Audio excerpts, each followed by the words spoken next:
Steelers charter flight suffers mechanical issue before returning to Pittsburgh, gets delayed. The Steelers needed to make an emergency landing last week. The Pittsburgh Steelers suffered plane issues for the second straight week. After a 30-6 shellacking at the hands of the Houston Texans at NRG Stadium on Sunday, the Steelers were trying to come back east later in the day. Steelers spokesman Burt Loughton wrote on X that the team's flight was delayed due to a mechanical issue. "We were delayed this evening due to a mechanical issue with our charter plane following the game in Houston.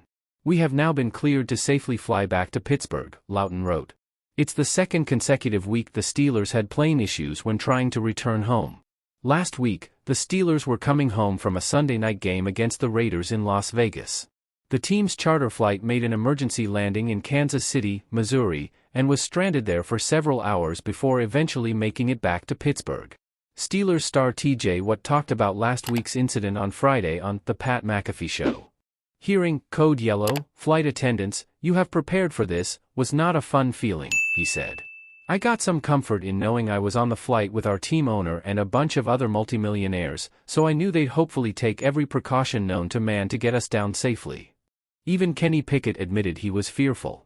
Pittsburgh will be home for Week 5's game against the Baltimore Ravens.